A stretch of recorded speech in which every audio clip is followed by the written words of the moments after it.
Hi అండి, welcome to Sravanthi creations. Video అయితే చాలా బాగుంటుంది, లాస్ట్ వరకు చూడండి, ఎక్కడా స్కిప్ చేయకుండా. అలాగే కొత్తగా చూస్తున్న వాళ్ళు ఛానల్ ని సబ్స్క్రైబ్ చేసుకోండి. మీకోసం ఎంతో కొంత కష్టపడి ఈ వీడియో అయితే నేను పెడుతున్నాను, దానికోసం మీరు ఒక లైక్ అయితే చేయండి. వారాహి అమ్మవారి నవరాత్రుల్లో పంచమి పూజ చాలా విశిష్టమైనది. నేనైతే ఇప్పుడు అమ్మవారికి పంచమి పూజ అయితే చేస్తున్నాను. అలాగే ఈ రోజే నేను కందదీపం కూడా పెడుతున్నాను. అలాగే అమ్మవారికి చీర, జాకెట్, గాజులు కూడా ఈ రోజే పెడుతున్నాను. అమ్మవారి పూజ కోసం అయితే అన్ని రెడీ చేసుకుంటున్నాను. ముందు వీడియోలో కూడా చెప్పాను, అమ్మవారి పటం మాది చాలా చిన్నగా ఉంటుంది. నేను కొవ్వూరు వెళ్ళినప్పుడు అమ్మవారి పటం అయితే తెచ్చుకున్నాను, అందుకని ఈ పటంతోనే చేసుకుంటున్నాను. పక్కనే వినాయకుడు, లక్ష్మీదేవి పటం కూడా పెట్టాను. చాలా వీడియోస్ లో చూస్తున్నాను, ఈ రోజు అమ్మవారికి ఈ మాల వేయండి, ఈ మాల వేయండి అని. నేను ఏ రోజు ఆ రోజుకి వేయలేదండి, నేను తెచ్చుకున్న దాన్ని బట్టి వేసుకున్నాను. ఈ రోజు కొంచెం స్పెషల్ గా తమలపాకులతో అయితే మాల వేశాను అమ్మవారికి. ఈ రోజే అమ్మవారికి నిమ్మకాయల దండ కూడా మార్చాను. కందదీపం కోసం కంద అయితే రెడీ చేస్తున్నాను. పంచమిలో అమ్మవారికి కందదీపం పెడితే చాలా ప్రీతి చెందుతారంట. అలా అని ఇప్పుడు మేము పెట్టుకోలేదు, ఇప్పుడు మాకు వీలు కాలేదు అని ఫీల్ అవ్వకండి.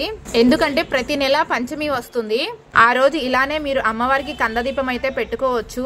అమ్మవారిని మనస్ఫూర్తిగా మనం పిలవాలే గాని మనతో స్నేహం చేస్తుంది అమ్మవారు, మనతో మాట్లాడుతుంది, మనకు కష్టం వచ్చినప్పుడు ధైర్యాన్ని ఇస్తుంది, బాధలో ఉన్నప్పుడు బలం అవుతుంది, ఏ దారి తోయనప్పుడు మనకి దారి చూపిస్తుంది. ప్రతి సమస్యకి మన చుట్టూ ఉండి ఏదో ఒక పరిష్కారం మనకి చూపిస్తూ ఉంటుంది.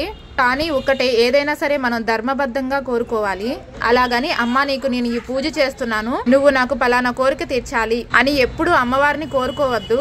ఆవిడ అమ్మ, ఆ అమ్మకు తెలీదా మనకు ఏది ఇస్తే బాగుంటామో, ఏది ఇవ్వాలో అంతా ఆమెకు తెలుసు. ఒక్కొక్కసారి మనం కోరుకున్నది కూడా జరగలేదు అంటే, ఒకవేళ మనం కోరుకున్నది అది మనకి మంచిది కాదని తెలిస్తేనే అమ్మ మనకి ఇవ్వదు. ఈ ఒక్క విషయాన్ని దృష్టిలో పెట్టుకుని అమ్మవారిని పూజించండి. ఒక్కొక్కసారి చాలా విలువైన వాటిని ఇవ్వాలి అంటే కొంచెం ఆలస్యం అవుతుంది, అప్పుడు అమ్మ మనని పరీక్షిస్తుంది అనుకోవాలి. ఒక్కసారి మనం కోరుకున్నవి కూడా జరగలేదు అంటే అంతకంటే మంచి విషయాలు మన జీవితంలో ఇంకా ఏవో జరగబోతున్నాయని. ఏది ఏమైనా అమ్మ అమ్మే. ఎప్పుడు ఆ తల్లి తన పిల్లలు కష్టపడుతుంటే చూడదు, ఏదో ఒక రూపంలో సహాయం చేస్తూనే ఉంటుంది. ఇంకా నేను పూజ అయితే మొదలు పెట్టేశాను. వీడియోని అయితే ఎక్కడ స్కిప్ చేయకుండా పూర్తిగా చూడండి.